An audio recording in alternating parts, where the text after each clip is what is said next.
السلام علیکم، کیسے ہو آپ سب؟ امید کرتی ہوں آپ سب ٹھیک ہوں گے، خیریت سے ہوں گے۔ تو آج ہم پیر کامل کی ایپیسوڈ 14 پڑھنے والے ہیں، چیپٹر 3 پارٹ آلسو 3۔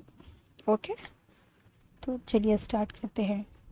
مجھے کوئی وجہ نہیں نظر آتی کہ ہم امامہ کے لیے اتنا رسک اٹھائیں، اور تو جانتا ہے کہ ہم پریوار کے باہر شادی نہیں کرتے۔ بہت سی لڑکیاں ہیں جو تیرے لیے مناسب ہیں، اگر مجھے تیری پسند پتہ ہوتی تو میں تجھے کہیں اور فکس کر دیتی، اس نے غصے میں کہا۔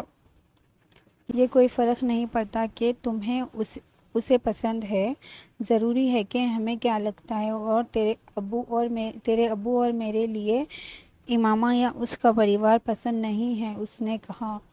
اس نے اپنی ماں کو منانے کی پوری کوشش کی کہ امامہ کو وہ زینب کی دوست کے روپ میں دیکھی ہے کہ امامہ نے اپنے مذہب بدلنے میں بڑا قدم اٹھایا ہے اور اس کو ساتھ اور سمجھ کی ضرورت ہے، تو پھر اس نے یہ بڑا فیصلہ لے لیا ہے۔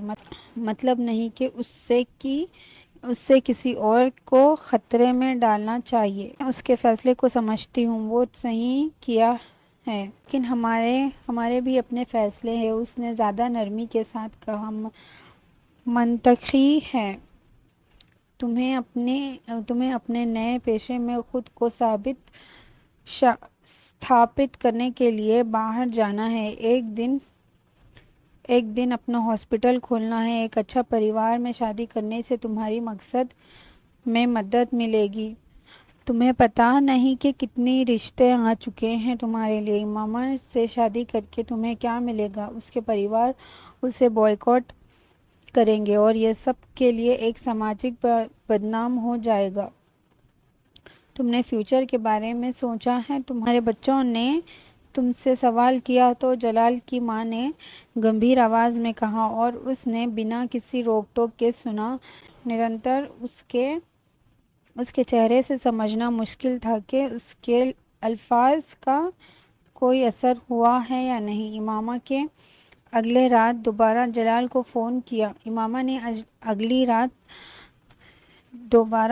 کو فون کیا۔ اس نے کال ریسیو کی۔ اس کے الفاظ نے اس سے مایوسی میں ڈال دیا جب اس نے بتایا کہ اس نے اپنی ماں سے بات کی ہے اور وہ اس رشتے کے خلاف ابو سے بھی زیادہ ہے۔ جب میں نے ان سے تمہارے فیصلے کی بارے میں بتایا تو اس نے کہا کہ یہ تمہارا مسئلہ ہے، ہمارا نہیں۔ جلال کی سیدھی بات نے امامہ کے دل کو چھو لیا۔ میں نے اپنی پوری کوشش کی ہے امامہ، لیکن میری ماں کبھی راضی نہیں ہوگی۔ جلال نے دھیرے سے تسلیم کر دیا۔ کیا تم ان کی مرضی کے بنا مجھ سے شادی کر سکتی ہو؟ اس نے بے بسی سے پوچھا۔ نہیں، میں نہیں کر سکتا۔ میں ان سے اتنا پیار کرتا ہوں کہ انہیں دکھ نہیں دینا چاہتا۔ ان کی اجازت کے بغیر یہ قدم نہیں اٹھا سکتا، اس نے جواب دیا۔ اس نے اس سے گزارش کی کہ وہ اس سے اس حالت سے بچائے، اس کی زندگی بچائے، لیکن اس کا جواب سخت رہا۔ میں اپنے ماں باپ کی بات نہیں ٹال سکتا، مجھے دباؤ مت دو، اس نے کہا۔ امامہ کے نروس ٹوٹ گئی تھی۔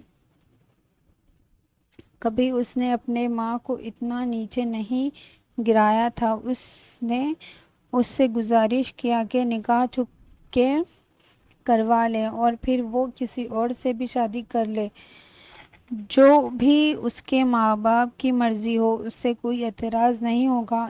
امامہ، بچپنا چھوڑو، تمہیں پتہ ہونا چاہیے کہ اگر میرے ماں باپ کو پتہ چلا تو کیا ہوگا، وہ مجھے گھر سے نکال دیں گے، پھر ہم کیا کریں گے؟ ہم محنت کریں گے، کچھ کریں گے، ہم زندہ رہیں گے، اس نے کہا۔ کیا یہ کچھ مجھے باہر پڑھائی کرنے کے لیے پیسہ دے گا؟ اس کا ٹون تیز اور طنز کردہ تھا۔ اس کے پاس کوئی جواب نہیں تھا۔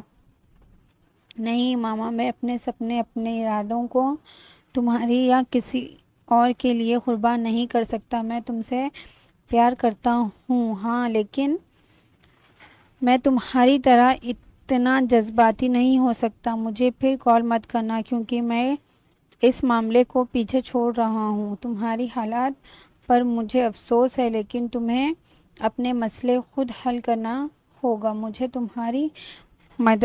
میں تمہاری مدد نہیں کر سکتا۔ خدا حافظ۔ جلال نے فون کاٹ دیا۔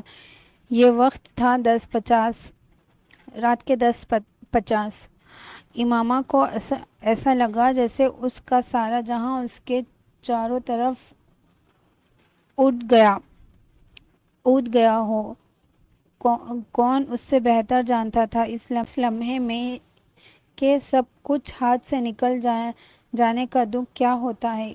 اس کا دماغ سن پڑ گیا تھا، اس کی روح ٹوٹ گئی تھی۔ وہ اپنے بستر پر ایک بے جان مورتی کی طرح بیٹھی رہی۔ مجھے بابا کو سب کچھ بتا دینا چاہیے۔ میرے پاس اور کوئی راستہ نہیں ہے۔ شاید وہ مجھے گھر سے نکال دے۔ کم از کم میں اس جگہ سے آزاد ہو جاؤں گی۔ میں اذیت سے شادی نہیں کرنا چاہتی، اسی لیے شادی کے لیے شاپنگ کا سوال ہی نہیں اٹھتا۔ امامہ نے اپنی ماں کو تیار ہونے میں بتایا۔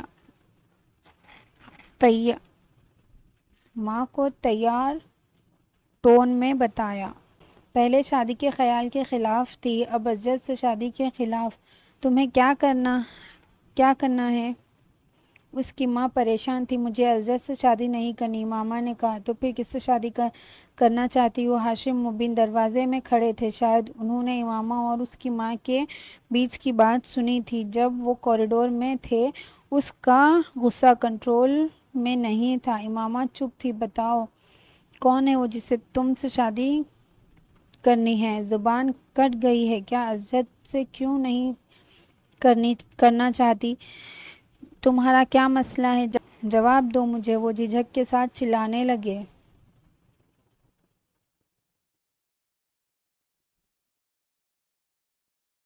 امامہ نے اپنے آپ کو سنبھالا اور بہادری سے بولا، بابا میں شادی زندگی بھر کا فیصلہ ہوتا ہے، مجھے اپنی مرضی سے شادی کرنی ہے۔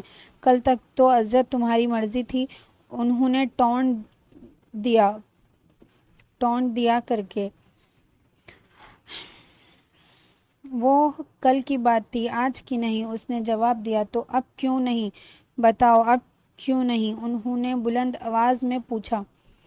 کچھ پلوں کے لیے امامہ نے بنا کچھ کہے اسے دیکھا، پھر کہا، بابا میں ایک مسلمان سے شادی کرنا چاہتی ہوں۔ ہاشم مبین کو ایسا لگا جیسے آسمان زمین مل گئے ہو۔ تم نے کیا کہا؟ انسرٹینٹی کے ساتھ انہوں نے پوچھا۔ میں نان مسلم سے شادی نہیں کرنا چاہتی کیونکہ میں اسلام میں مذہب بدل لیا ہے، اس نے صاف صاف کہا۔ کچھ منٹ کے لیے کمرے میں ایبسلیوٹ خاموشی تھی۔ سلمیٰ شوق کی حالت میں تھی اور ہاشم مبین وہ پتھر بن گئے تھے۔ لگ رہا تھا وہ امامہ کو بے باک نظروں سے دیکھ رہے تھے، جیسے انہیں سانس لینے کا طریقہ بھول گیا ہو۔ انہوں نے اپنے گھر میں ایسے ایک مشکل حالت کا سامنا کبھی نہیں سوچا تھا، اور وہ بھی اپنے سب سے پیارے بچے کے ہاتھوں۔ اس کی زندگی ایک طوفان میں چلی جا رہی تھی۔ تم کیا بکواس کر رہی ہو؟ غصہ اس میں سے اوپر اٹھ رہا تھا جیسے ایک لہر۔ تمہیں پتہ ہے تم کیا کہہ رہی ہو؟ بابا تم اچھے سے جانتے ہو، اس نے کہا۔ تم بالکل پاگل ہو گئی ہو، اس نے چیخا۔ امامہ نے چپ چاپ اپنا سر ہلا دیا۔ اس سے اس کے دماغ کا حال پتہ تھا۔ کیا مطلب ہے تمہارا؟ ہم تمہیں اس دنیا میں کیوں لائے کہ اس نے الفاظ ڈھونڈنے کی کوشش کی۔ تمہارے سوچنے کا مطلب یہ نہیں ہے بابا، اس نے کہا۔ یہی تو ہے۔ کیا تم مجھے بیوقوف سمجھتی ہو؟ ہاشم مبین منہ سے جھاگ نکال رہا تھا۔ تم کسی بھی شخص سے میری شادی کروا دو، میں کوئی شکایت نہیں کروں گی، بس وہ تمہارے مذہب کا نہ ہو۔ کم از کم پھر تم کہہ نہیں سکتے کہ میں نے یہ سب کسی خاص شخص کے لیے کیا ہے، اس نے کہا۔ اس کے والد کا غصہ حد سے زیادہ تھا، صرف ایک چھوٹی سی لڑکی اور اس سے بتاتے ہوئے کہ وہ کیا کرنا چاہتی ہے، اسے کیا پتا تھا۔ میں بہت کچھ جانتی ہوں بابا، میں 20 سال کی ہوں، مجھے تمہاری رہنمائی کی ضرورت نہیں ہے۔ مجھے پتا ہے کہ تمہارا مذہب ہمارے پریوار کو بہت فائدہ پہنچایا ہے۔ اس نے ہمت سے اور سنبھل کر آواز میں کہا، تمہارے گناہوں کے لیے تمہیں معاف نہیں کیا جائے گا۔ اس نے اس سے ڈانٹ دیا۔ امامہ کو اسے افسوس آیا۔ وہ جہاں کھڑا تھا وہ دوزخ میں کھڑا تھا اور اسے اس کی دھمکیاں دے رہا تھا۔ اسے اس آدمی پر افسوس آیا جس کے آنکھوں پر پٹی بندھی ہوئی تھی، جس کا دل بند ہو گیا تھا۔ اس آدمی پر افسوس آیا جس کے روح کو پیس دیا گیا تھا، جو گمراہی اور غلط فہمیوں کے سب سے اونچے درجے پر کھڑا تھا۔ تو گمراہ ہو گئی ہے۔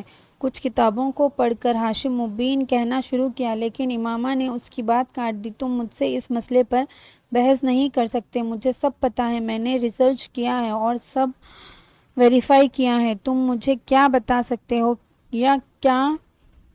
یا سمجھا سکتے ہو؟ تم اپنا راستہ چنتے ہو اور میں اپنا۔ تم جو صحیح سمجھتے ہو وہ کرتے ہو اور میں جو صحیح سمجھتی ہوں وہ کرتی ہوں۔ تمہارا مذہب تمہارا اپنا معاملہ ہے اور میرا مذہب میرا اپنا۔ کیا یہ بہتر نہیں ہے کہ تم میرے فیصلوں کو ایک جان بوجھ کر کیا گیا عمل سمجھو، بلکہ ایک جذباتی قدم؟ امامہ نے شان اور واضحی سے کہا، لیکن اس کا توازن اس کے والد کو اور بھی غصہ دلایا۔ تمہیں اپنے مذہب بدلنے کی اجازت دینا؟ کیا تمہیں پتا ہے اس کا اثر کیا ہوگا؟ سمجھدار لوگ مجھے بائیکاٹ کریں گے اور میں خالی ہاتھ ہو جاؤں گا، ہم سڑک پر آ جائیں گے۔ نہیں امامہ، یہ ممکن نہیں ہے۔ تمہاری دماغ خراب ہو گیا ہے، لیکن میرا نہیں خراب ہوا ہے۔ تم جو مذہب چاہو اس کو اپناؤ، لیکن تم عزت سے شادی کرو گی اور ان کے پریوار کا حصہ بنو گی۔ اس گھر سے چلی جاؤ اور اس کے ساتھ رہو، شاید پھر تمہیں اپنی زندگی کا راستہ پتا چل جائے۔ ہاشم مبین کمرے سے باہر چلے گئے۔ جیسے ہی اس کا راستہ خالی ہوا، سلمیٰ نے امامہ پر غصہ نکال دیا۔ اگر مجھے پتا ہوتا کہ تم ہمارے سر پر اتنا بڑا کلنک لگاؤ گی تو شاید تمہیں پیدا ہونے سے پہلے ہی مار ڈالتی۔ تمہیں لگتا ہے کہ تمہیں ہم سب کے سامنے شرمندہ کرنے کا جذبہ ہے؟ امامہ نے اسے خاموش دیکھا۔ سلمیٰ نے اپنی شکایتیں جاری رکھی، پھر چلی گئی۔ لگ بھگ 1 گھنٹے بعد سلمیٰ کے جانے کے بعد دروازے پر کسی نے دروازہ کھٹکھٹایا اور وہ اسجد تھے۔ امامہ نے انہیں یہاں دیکھنے کی امید نہیں کی تھی، ان کے چہرے پر چنتا لکھی تھی۔ ہاشم مبین نے انہیں بلایا تھا اور سب کچھ انہیں بتایا تھا۔ کیا ہو رہا ہے امامہ، تم ایسا کیوں کر رہی ہو؟ انہوں نے اندر آتے ہوئے پوچھا۔ اسجد، اگر تمہیں بتایا گیا ہے کہ میں نے کیا کیا ہے تو شاید تمہیں بھی پتا ہوگا کہ میں نے کیوں کیا ہے، اس نے کہا۔ تمہیں پتا نہیں ہے کہ تم نے کیا کیا ہے، اس نے کہا۔ ایک کرسی کھینچ کر بیٹھ گئے۔ میں اپنے اعمال سے واقف ہوں، امامہ نے ان کی بات کاٹ دی۔ تمہارا کیا مطلب؟ جذباتی ہو کر ایسے فیصلے لینا؟ مجھے میرے اعمال کی پوری جانکاری ہے۔ میں 4 سال سے اسلام کی تجزیات کر رہی ہوں اور یہ کوئی چھوٹی موٹی چیز نہیں ہے، اس نے کہا۔ تمہیں شاید کسی کے خیالات میں پھنسایا گیا ہوگا۔ تم نے نہیں، مجھے کسی سے انفلوئنس نہیں ہوا، میں نے بس وہ چھوڑ دیا ہے جو غلط سمجھتی تھی، اور وہ لیا جو صحیح تھا، بس اتنا ہی۔ اسجد کے پاس کوئی آرگیومنٹ نہیں تھا، اس نے اپنا سر ہلا دیا اور کہا، ٹھیک ہے، تمہارا مذہب تمہارا اپنا معاملہ ہے، لیکن تم ہماری شادی کے خلاف کیوں ہو؟ شادی ہونے دو، ہم دونوں کی شادی نہیں ہو سکتی، یہ نہیں ہے، یہ صحیح نہیں ہوگا۔ اسجد حیران ہو گیا، کیوں؟ کیا میں مسلمان نہیں ہوں؟ جب امامہ نے ہاں میں جواب دیا تو اسجد نے زور سے کہا، چاچا صحیح کہہ رہے تھے، تمہیں برین واش کیا گیا ہے، تو پھر تمہیں ایسی لڑکی سے شادی کیوں کرنی چاہیے؟ تمہیں اپنے لیے کسی اور کو ڈھونڈنا بہتر ہوگا۔ اس نے جواب دیا، میں تمہاری زندگی کو برباد ہونے نہیں دینا چاہتا۔ اس نے کہا، میری زندگی برباد؟ اس نے ہنسی بھری آواز میں کہا، کس زندگی کی بات کر رہے ہو؟ وہ زندگی جس میں لوگ دنیاوی دولت کے لیے اپنے ایمان کو بیچ دیتے ہیں۔ اپنا طرز عمل ٹھیک کرو، تم کس طرح سے بول رہی ہو؟ جیسے کسی کے بارے میں جو چاہے بول دو، اسجد نے اسے ڈانٹا۔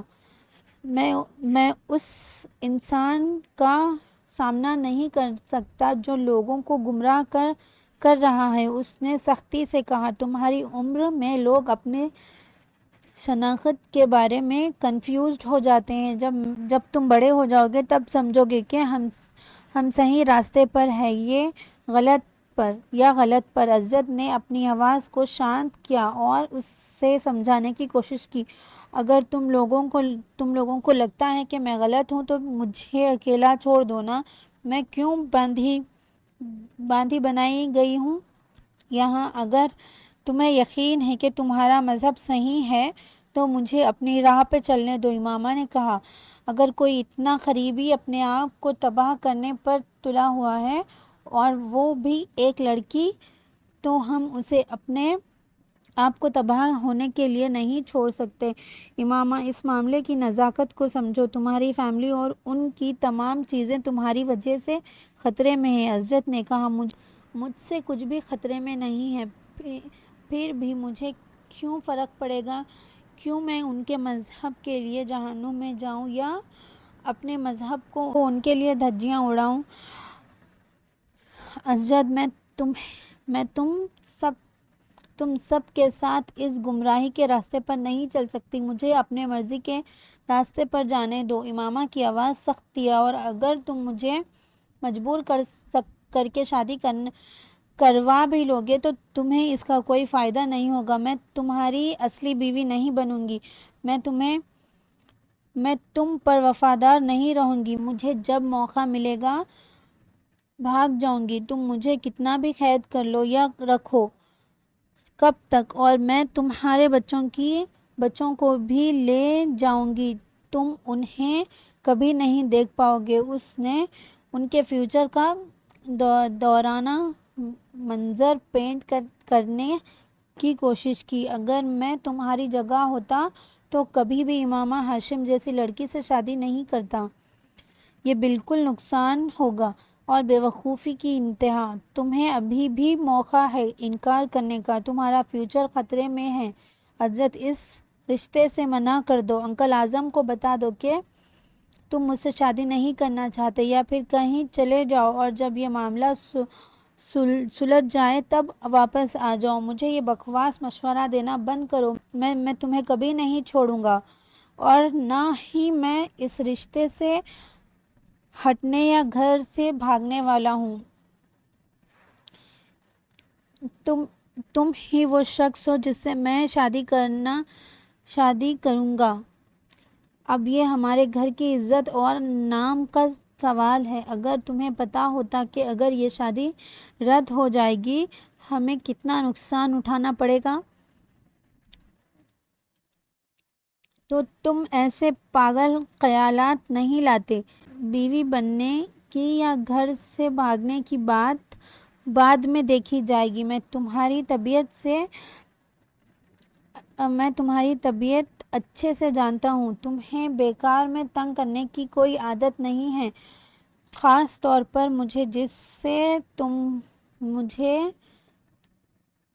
جیسے تم پیار کرتے ہو۔ عزت اپنے آپ سے خوش ہو کر ختم کیا۔ تم غلط سمجھ رہے ہو عزت، میں نے کبھی تم سے پیار نہیں کیا، اور خاص طور پر جب سے میں نے اسلام قبول کیا ہے میں نے اپنا رشتہ تم سے ختم کر دیا ہے۔ اب تم میری زندگی میں کہیں بھی نہیں ہو۔ اگر میں اپنے گھر والوں کے لیے مسئلہ بن سکتی ہوں تو تمہیں اور تمہارے گھر والوں کو کیا مسائل آنے والے ہیں۔ اپنے آپ کو بیوقوف مت سمجھو، ہم ساتھ نہیں ہو سکتے، میں تمہارے گھر والوں کا حصہ نہیں بن سکتی، اس نے تھم کر کہا، پھر جاری رکھا، ہم میں بڑا فاصلہ ہے عزت، ہم اتنے دور ہیں کہ میں تمہیں دیکھ بھی نہیں سکتی، اور میں اس فاصلے کو مٹانے کے لیے تیار نہیں ہوں، میں صرف تم سے شادی کرنے کے لیے تیار نہیں ہوں، امامہ نے کہا۔ عزت کے رنگ بدل گئے جب اس نے امامہ کو دیکھا اور سنا۔ کیا تم میری مدد کر سکتے ہو؟ کیا تمہیں لگتا ہے کہ میں اس وقت کیا کر رہا ہوں؟ سالار نے پوچھا۔ دوسری طرف سے خاموشی تھی۔ پھر اس نے کہا، کیا تم لاہور جا کر جلال سے مل سکتے ہو؟ اس نے پلکیں تھوڑی دیر کے لیے بند کر لی۔ کیوں؟ امامہ کی آواز کم تھی، آنسوؤں سے بھری ہوئی۔ میرے لیے اس کی طرف سے گزارش کرنے کے لیے کہ مجھ سے شادی کر لے، اگر ہمیشہ کے لیے نہیں تو کم از کم ٹیمپرری طور پر مجھے اس گھر سے نکلنا ہے، اور اس کے بنا مجھے یہ ممکن نہیں ہے۔ بس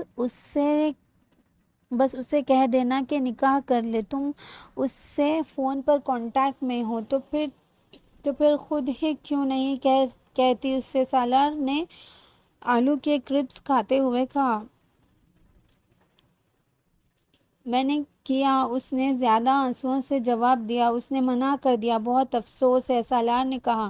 تو یہ تو ایک طرفہ محبت ہے۔ نہیں تو پھر اس نے کیوں منع کر دیا؟ تمہیں اس سے کیا لینا دینا ہے؟ اس کی ناراضگی تھی۔ پھر مجھے اس سے بات کرنے کے لیے اتنا دور کیوں جانا ہے؟ تم اسے دوبارہ کال کر سکتی ہو، مگر وہ مجھ سے بات نہیں کرتا، وہ فون نہیں اٹھائے گا، اور ہاسپٹل میں کسی سے بات نہیں کرتا، وہ مجھ سے دوری بنا کے رکھتا ہے۔ تو پھر تم اس کے پیچھے کیوں بھاگ رہی ہو؟ کلیئرلی وہ تمہیں پیار نہیں کرتا، تم اس بات کو سمجھ نہیں سکتے۔ بس میری مدد کر دو، وہاں جا کر اسے میری حالت بتاؤ، وہ مجھ سے ایسا نہیں کر سکتا۔ اگر وہ مجھے انٹرٹین کرنے سے انکار کر دے تو پھر بھی کوشش کر سکتے ہو، کم از کم ایک بار، شاید اس مصیبت سے کوئی راستہ نکل آئے۔ سالار کے ہونٹوں پر ایک مسکراہٹ آئی۔ اسے امامہ کی مشکلات بہت دلچسپ لگ رہی تھی۔ وہ اپنا فون بند کر کے اس کی مصیبت پر سوچنے لگا۔ جب کرسپس کھا رہا تھا، اس کو امامہ کی سچویشن میں اور گہرائی سے شامل ہونا لگ رہا تھا۔ یہ اس کی زندگی کا سب سے بڑا ایڈونچر لگ رہا تھا۔ پہلے امامہ کو سیل فون اسمگل کرنا، اب اس کے بوائے فرینڈ جلال سے کانٹیکٹ کرنا۔ امامہ نے سالار کو جلال کے گھر اور ہاسپٹل کے بارے میں تفصیل سے بتایا تھا۔ اب سالار سوچ رہا تھا کہ وہ جلال کو کیا کہے گا۔ سالار نے اپنے سامنے کھڑے آدمی کو غور سے دیکھا۔ وہ مایوس تھا، ایک عام چہرہ اور جسم اور متعدل قد، شاید بنا داڑھی کے وہ بہتر لگتا تھا۔ سالار کی خوبصورتی، لمبا قد اور ایتھلیٹک جسمانی شکل اسے عورتوں کے لیے بہت دلکش بناتے تھے، لیکن یہ شخص ان فائدے سے محروم تھا۔ سالار سوچنے لگا کہ امامہ کو اس آدمی میں کیا پسند آیا تھا۔ اس نے سوچا کہ وہ اس سے زیادہ بے وقوف ہے جتنا اس نے سمجھا تھا۔ میں جلال انصار ہوں، تم مجھ سے ملنا چاہتے تھے؟ سالار سکندر۔ سالار نے اپنا ہاتھ بڑھایا۔ معاف کرنا، میں تمہیں پہچانا نہیں، میں نے تمہیں پہچانا نہیں، ضروری نہیں ہم پہلی بار مل رہے ہیں۔ سالار ہسپتال آیا تھا جلال کو ڈھونڈتے ہوئے، تھوڑی مدد سے نے اسے ڈھونڈ لیا اور اب ڈیوٹی روم کے سامنے اس کے ساتھ تھا۔ کہیں بیٹھ کر بات کر سکتے ہیں؟ سالار نے پوچھا۔ کس بارے میں بات کرنی ہے؟ جلال کچھ پریشان نظر آیا۔ امامہ کے بارے میں۔ تم کون ہو؟ جلال کا چہرہ بدل گیا۔ میں اس کا دوست ہوں۔ جلال نے بغیر کچھ کہے سالار کو دیکھا اور وہ چلنے لگا۔ میری گاڑی پارکنگ لاٹ میں ہے، چلو وہاں چلتے ہیں، سالار نے مشورہ دیا۔ جب تک وہ گاڑی تک پہنچے انہوں نے ایک لفظ بھی نہیں بولا۔ میں اسلام آباد سے آیا ہوں، سالار نے شروع کیا۔ امامہ نے چاہا کہ میں تم سے بات کروں۔ امامہ نے مجھ سے کبھی تمہارے بارے میں نہیں بتایا، جلال نے عجیب انداز میں کہا۔ تم کب سے اسے جانتے ہو؟ آلموسٹ بچپن سے، ہمارا گھر پڑوس میں ہے، ہم بہت اچھے دوست ہیں۔ سالار نہیں جانتا تھا کہ اس نے یہ بات کیوں کی۔ شاید وہ جلال کے چہرے پر آتی جاتی مسکراہٹ کو دیکھ کر مزے لے رہا تھا۔ اس نے اس کے نفرت بھری نظر کو محسوس کیا۔ میں نے امامہ سے تفصیل سے بات کی ہے، مجھے نہیں لگتا کہ اس کے بعد کچھ باقی رہ گیا ہے بات کرنے کو، جلال نے بے ضروری انداز میں کہا۔ امامہ چاہتی ہے کہ تم اس سے شادی کرو۔ سالار کی آواز بھی اتنی ہی بے احساس تھی جیسے ایک نیوز ریڈر کی ہوتی ہے۔ میں نے اسے اپنا فیصلہ بتا دیا ہے، وہ چاہتی ہے کہ تم اس فیصلے پر دوبارہ غور کرو۔ یہ ممکن نہیں، وہ اس گھر میں قید ہے، اپنے والدین، اپنے خاندان کی حراست میں۔ اگر تم اسے ہمیشہ کے لیے نہیں اپنا سکتے تو وہ چاہتی ہے کہ تم ٹیمپرری کمٹمنٹ کر کے اسے ایک بیلف کی مدد سے چرا لو۔ یہ کیسے ممکن ہے جبکہ وہ قید ہے؟ جلال نے سوال کیا۔ سالار نے کہا کہ نکاح فون پر ہو سکتا ہے۔ نہیں، میں اتنا رسک نہیں لے سکتا، میں اس معاملات میں نہیں پڑ سکتا۔ میرے والدین کبھی اس بات کو نہیں مانیں گے اور وہ ویسے بھی اسے کبھی ایکسپٹ نہیں کریں گے۔ جلال کی نظر سالار کی پونی ٹیل پر ٹکی ہوئی تھی۔ جس طرح سالار نے اسے ناپسند کیا تھا، جلال بھی سالار کو ناپسند کر رہا تھا۔ اس نے یہ ٹیمپرری ارینجمنٹ میں جانے کے لیے تیار ہے؟ سالار نے پھر سے کہا تاکہ وہ اپنے گھر سے نکل سکے۔ تم بعد میں اسے طلاق دے سکتے ہو اگر چاہو تو۔ مجھے لگتا ہے کہ میں نے صاف کہہ دیا ہے کہ میں اس کی مدد نہیں کر سکتا۔ تم کیوں نہیں اس سے شادی کر لیتے اگر یہ صرف ٹیمپرری ارینجمنٹ ہے؟ آخر تم اس کے دوست ہو، نہیں؟ جلال نے تیکھی نظر کے ساتھ کہا۔ اگر تم اسلام آباد سے لاہور اس کی مدد کے لیے آ سکتے ہو تو یہ تو کر بھی سکتے ہو۔ اس نے مجھ سے شادی کرنے کو نہیں کہا، اس لیے میں نے اس بارے میں نہیں سوچا، سالار نے کندھے اچکاتے ہوئے کہا۔ ویسے بھی وہ تم سے محبت کرتی ہے، مجھ سے نہیں۔ محبت کا ٹیمپرری شادی سے کیا لینا دینا؟ تم بعد میں اسے طلاق دے سکتے ہو۔ جلال نے ایک حل بتایا۔ شکریہ، میں تمہاری صلاحیت اس تک پہنچا دوں گا، سالار نے سنجیدگی سے جواب دیا۔ اور اگر یہ ممکن نہیں ہے تو امامہ کو کہنا کہ وہ کوئی اور راستہ ڈھونڈ لے۔ حقیقت میں تم کسی اخبار کے دفتر جاؤ اور انہیں اس کی مشکلات کے بارے میں بتاؤ، کیسے اس کے والدین اسے زبردستی قید کر رہے ہیں۔ جب میڈیا اس مسئلے کو اٹھائے گا تو اس کے والدین مجبور ہو جائیں گے اسے رہا کرنے پر، یا تم پولیس کے پاس جا کر اس کی رہائی کروا سکتے ہو۔ سالار حیران تھا۔ جلال بالکل ٹھیک بات کر رہا تھا، امامہ نے خود کیوں نہیں اس بارے میں سوچا؟ یہ ایک زیادہ محفوظ راستہ تھا۔ ٹھیک ہے، یہ بھی بتا دوں گا۔ تو یہ ویڈیو یہاں پہ ختم کرتے ہیں، انشاءاللہ ملتے ہیں اگلی ویڈیو میں جو کہ ہوگی 15th ویڈیو۔